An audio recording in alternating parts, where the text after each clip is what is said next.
Assalamualaikum warahmatullahi wabarakatuh. Perkenalkan, nama saya Nurul Sakina dengan NIM 22040450031 kelas BK1C Bimbingan dan Konseling Universitas Negeri Makassar.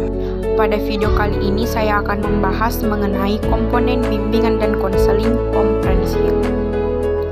Adapun pokok pembahasan yang akan saya bahas ke depannya yaitu yang pertama adalah layanan dasar, layanan responsif, layanan perencanaan individual, dan dukungan sistem. Pada slide ini saya akan membahas mengenai layanan dasar. Nah, pelayanan dasar merupakan proses pemberian bantuan kepada seluruh peserta didik melalui penyiapan pengalaman terstruktur secara klasikal atau kelompok yang disajikan secara sistematis atau terjadwal dalam rangka pengembangan perilaku jangka panjang sesuai dengan tahap dan tugas-tugas perkembangan atau yang dituangkan sebagai standar kompetensi kemandirian yang diperlukan dalam pengembangan kemampuan memilih dan mengambil keputusan dalam menjalani kehidupannya. Yang selanjutnya mengenai fungsi dan tujuan.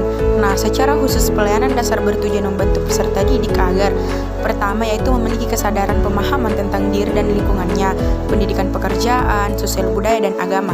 Yang kedua adalah mampu mengembangkan keterampilan untuk mengidentifikasi tanggung jawab atau seperangkat tingkah laku yang layak bagi penyesuaian diri dengan lingkungannya. Yang ketiga adalah mampu menangani atau memenuhi kebutuhan dan masalahnya. Yang keempat adalah mampu mengembangkan dirinya dalam rangka mencapai tujuan hidupnya. Layanan ini bertujuan untuk membantu semua siswa memperoleh perkembangan yang normal, memiliki mental yang kuat, dan memperoleh keterampilan dasar hidupnya, atau dengan kata lain, membantu siswa agar mereka dapat mencapai tugas-tugas perkembangannya. Yang selanjutnya adalah fokus pengembangan. Nah, fokus pengembangan yang pertama adalah self-esteem, yang kedua adalah motivasi berprestasi, yang selanjutnya adalah keterampilan mengambil keputusan. Yang keempat adalah keterampilan memecahkan masalah. Yang kelima adalah keterampilan hubungan antar pribadi atau berkomunikasi. Yang keenam adalah penyadaran keberagaman budaya. Dan yang terakhir adalah perilaku bertanggung jawab. Pada slide selanjutnya saya akan membahas mengenai metode pelayanan. Adapun metode-metode pelayanan yaitu yang pertama adalah ceramah, diskusi, karya wisata, buku panduan, konferensi karir, media, acara khusus, dan narasumber. Yang selanjutnya adalah jenis layanan.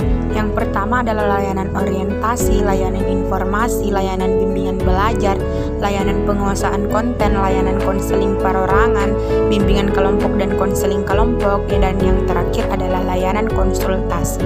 Materi yang kedua adalah layanan responsif. Nah, layanan responsif bimbingan dan konseling merupakan pemberian bantuan kepada peserta didik yang menghadapi kebutuhan dan masalah yang memerlukan pertolongan dengan segera, sebab jika tidak segera dibantu dapat menimbulkan gangguan dalam proses pencapaian tugas-tugas perkembangan. Nah, yang selanjutnya adalah fungsi dan tujuan layanan responsif. Nah, layanan responsif berfungsi sebagai proses bantuan untuk menghadapi masalah dan memerlukan pertolongan dengan segera supaya peserta didik tidak mengalami hambatan dalam pencapaian tugas-tugas perkembangannya. Sedangkan tujuannya adalah membantu para mahasiswa agar dapat memenuhi kebutuhan dan memecahkan masalah yang dialaminya, atau membantu mahasiswa yang mengalami hambatan kegagalan dalam pemenuhan tugas-tugas perkembangannya. Nah, yang selanjutnya adalah layanan responsif. Nah, layanan responsif ini diantaranya adalah konseling individual, konseling krisis, konsultasi dengan orang tua guru, dan alih tangan kepada ahli yang lain adalah ragam bantuan yang dapat dilakukan oleh layanan responsif. Nah, yang selanjutnya adalah layanan perencanaan individual. Layanan perencanaan individual bimbingan dan konseling ini diartikan sebagai proses bantuan kepada peserta didik agar mampu merumuskan dan melakukan aktivitas yang berkaitan dengan perencanaan masa depan berdasarkan pemahaman akan kelebihan dan kekurangan dirinya, serta pemahaman akan peluang dan kesempatan yang tersedia di lingkungannya.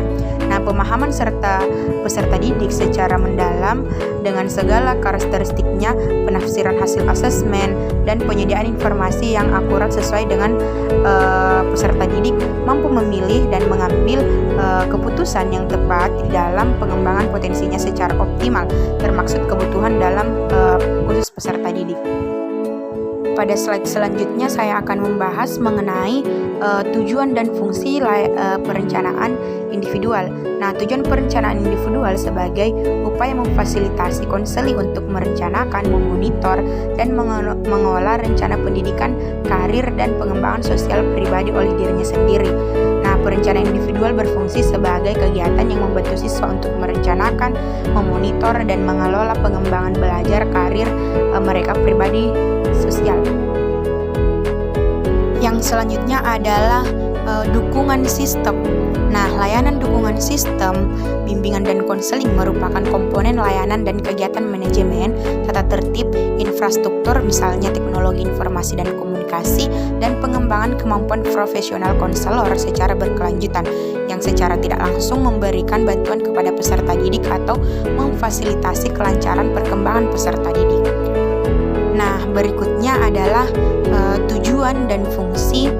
Nah, untuk memberikan layanan bimbingan yang prima atau efektif mengikuti perkembangan zaman diperlukan aktivitas pendukung seperti pengembangan kemampuan konselor, riset, dan pengembangan kurikulum.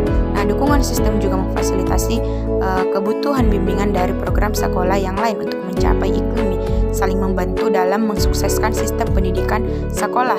Nah, dukungan sistem berfungsi sebagai membantu mahasiswa dalam memfasilitasi kelancaran perkembangannya.